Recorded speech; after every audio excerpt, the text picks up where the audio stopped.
We focused on what are the benefits to women of being leaders. But today, I'm going to directly address the most crucial question. Why do we need women to lead? I'm going to answer that one straight away. When women play a greater role in leadership and decision-making, the world improves. When women play a greater role in leadership and decision-making, the world improves. Now, that's a fairly bold statement for me to make. And I want you to know, I'm not just saying this because I feel like it. I'm saying this because research proves that it's true. I have around 3 minutes now to give you a snapshot of the peer-reviewed scientific research in this area. Now, it comes from a wide variety of countries, from developed to developing, the US, North America, Norway, Sweden, Bangladesh, so that you can know some of the facts behind the topics that we're discussing today. So let's start with experiments in economics.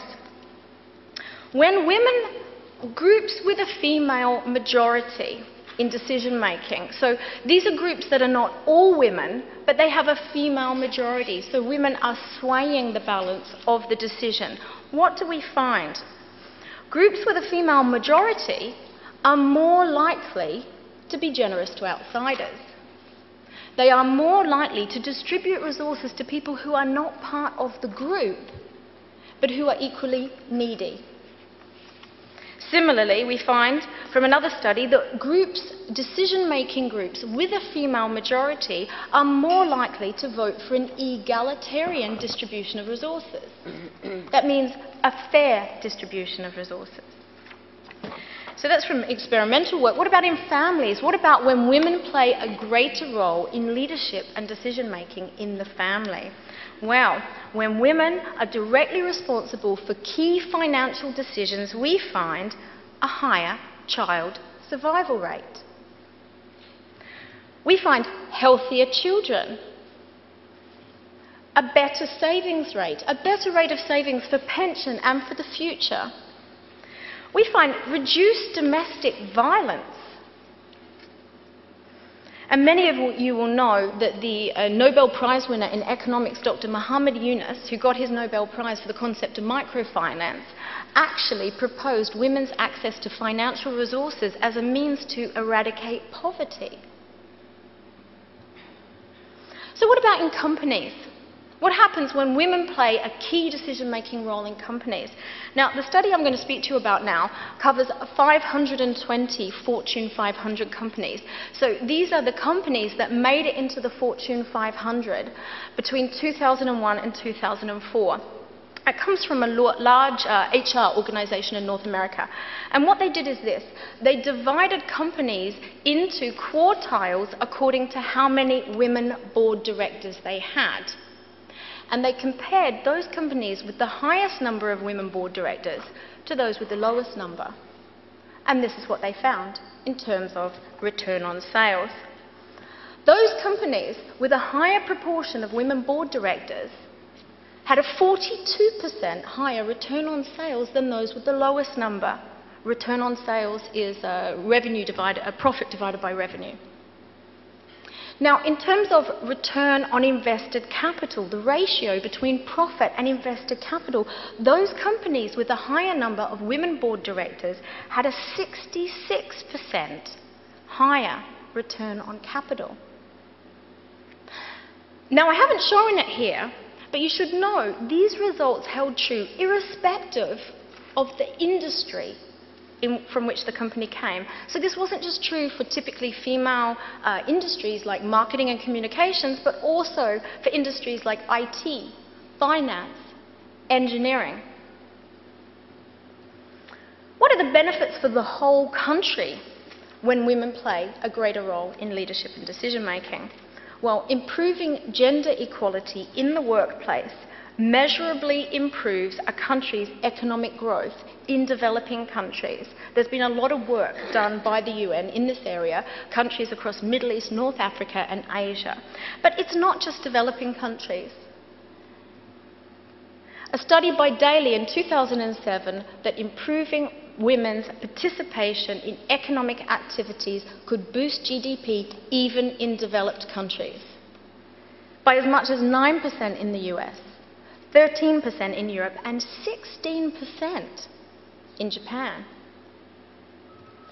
But what about the indirect benefits? What happens when women play a role in leadership and they're visible doing so, when we know that successful female role models encourage girls and other women? And this is particularly true in non-traditional female areas like science, engineering, and mathematics. Successful female role models who are visible inspire other girls and women to believe that they can achieve more. But it's not just about their belief and their motivation, it actually impacts their performance. In an experiment at the University of Toronto, where men and women were taking mathematics university exams, by simply putting into the room a female exam supervisor who was perceived as an expert in mathematics, experimenters could significantly improve girls' maths exam results. Simply by the presence of a perceived expert female mathematician, girls actually did better in their exams. So successful female role models impact performance, they increase girls' belief in their own abilities, but there's more than that. They don't decrease boys' belief in their abilities. By stepping up to lead, and by being visible in your leadership positions, you can improve so much. My final question is, are companies, societies, families deeply benefiting from having women in leadership yet? What do you think? Yes? No? Yes? No? The reality is we still have a very long way to go. Now, the statistics I'm showing you here are from 2010. And I've specifically chosen countries which you would consider to be the most developed in this area. So Australia, Canada, South Africa, and the United States. Now, when we look at their participation in the population, as you would expect, women make up around 50% of the population in these countries. And in terms of their overall participation in the labour force, it's not so far below 50%. We're looking at about 45%. But what about their role in significant leadership and decision-making positions? Executive managers, down as low as 10% in Australia. Board directors, between 8 and 15%. In the UAE, women are 300% more enrolled in tertiary education than men.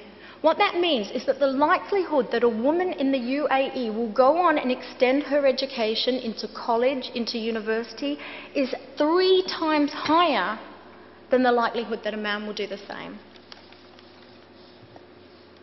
But women's participation in professional roles is only 33%, and in managerial positions, 9%.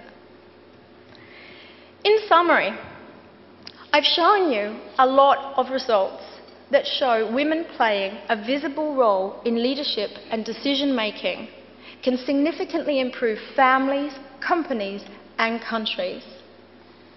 But equally, we still have a long way to go before we benefit deeply from women's leadership. So let's get going.